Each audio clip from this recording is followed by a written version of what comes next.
વડોદરા શહેરમાં માજલપુરના નિર્મલ પાર્ક યુવક મંડળ દ્વારા આજે વહેલી સવારે ગણપતિની આગમન યાત્રા શ્રદ્ધાપૂર્વક કાઢવામાં આવી હતી। આ આગમન યાત્રા શ્રદ્ધાપૂર્વક પાણીગેટ દરવાજાથી માંડવી તરફ જઈ રહી હતી।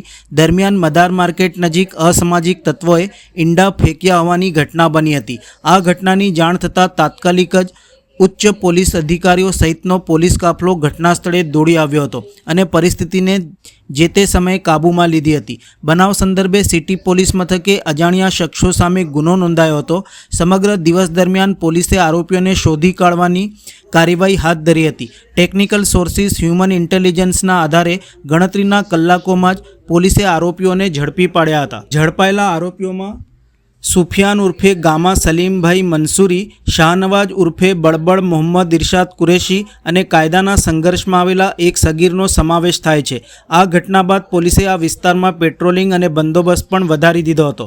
સમગ્ર બનાવ સંદર્ભે અને ઝડપાયેલ આરોપીઓ સંદર્ભે પત્રકાર પરિષદમાં વિસ્તૃત માહિતી આપવામાં આવી હતી।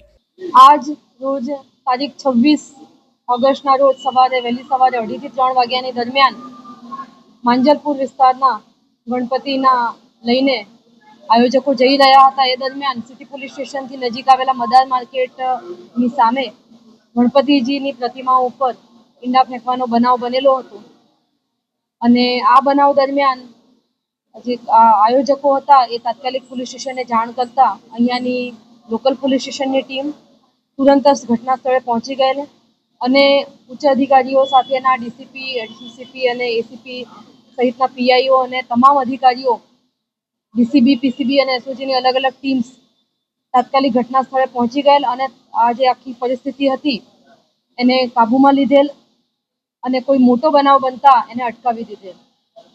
આ બનાવ સંદર્ભે સિટી પોલીસ સ્ટેશન ખાતે ગુનો દાખલ કરવામાં આવેલ છે, એફઆઈઆર નોંધાયેલ છે, જેમાં અજાણ્યા ઇસમો વિરુદ્ધ ફરિયાદી દ્વારા એમની ધાર્મિક લાગણી દુભાવવાની અને બિગાડની ફરિયાદ નોંધાયેલ, જે અનુસંધાને માનનીય પોલીસ કમિશનર શ્રીની સૂચનાથી અલગ અલગ ટીમોની રચના કરવામાં આવેલી, જેમાં લોકલ પોલીસ સ્ટેશનની ઝોન 4ની ટીમ, ઝોન 3ની ટીમ, ડીસીબીની ટીમ, એસઓજી, પીસીબી, તમામ એલસીબી ઝોનની જે એલસીબી છે એ તમામ ટીમો આ આરોપીઓને આઈડેન્ટિફાય કરવા માટે લાગી ગયેલી, જેમાં અલગ અલગ વિસ્તારના સીસીટીવી કેમેરા, રાતની બધી મૂવમેન્ટ્સ સાથે ટેકનિકલ સોર્સિસ અને હ્યુમન ઇન્ટેલિજન્સના આધારે આપણને આ આખા પ્રક્રિયા દરમિયાન ઇનપુટ મળેલો, જેના આધારે ટેકનિકલ સોર્સિસ અને હ્યુમન ઇન્ટેલિજન્સના આધારે આરોપીઓ આઈડેન્ટિફાય કરવામાં વડોદરા શહેર પોલીસને સફળતા મળેલી છે। 3 આરોપીઓને આઈડેન્ટિફાય કરી દેવામાં આવ્યા છે, જેમાં એક આરોપી સગીર હોવાનું ખુલ્યું છે અને બાકીના જે 2 અન્ય આરોપીઓ છે જેઓ સુફિયાન ઉર્ફે ગામા સલીમ મંસૂરી, ઉંમર વર્ષ 20, માસૂમ ચેમ્બર્સ, ખાનગા મોહલ્લો, ત્યાંના એ આરોપી એક પકડાયેલો છે। બીજો આરોપી જે છે એ શાહનવાજ ઉર્ફે બળબડ મોહમ્મદ ઇરશાદ કુરેશી, ઉંમર વર્ષ 29, માસૂમ ચેમ્બર્સ, ખાનગા મોહલ્લો।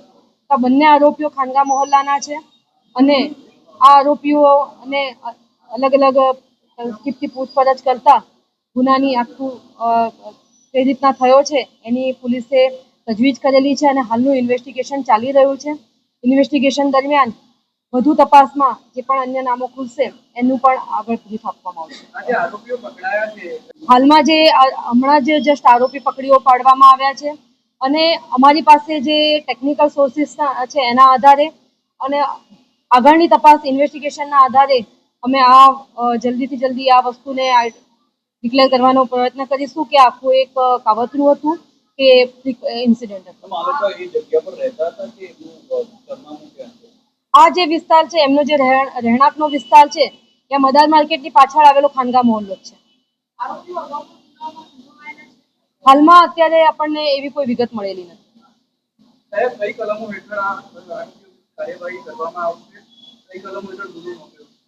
હાલમાં આપણે ધાર્મિક લાગણી દુભાવવાનો, ગણપતિની પ્રતિમા ઉપર જે પડ્યું હતું એના કારણે બિગાડનો, એમને ઈજાનો અને આટલા સેક્શન હેઠળ ગુનો નોંધવામાં આવ્યો હતો બીએનએસની કલમ પ્રમાણે, પરંતુ હવે આ વધુ આરોપીઓ છે તો એના આધારે કલમનો પણ ઉમેરો કરવામાં આવશે।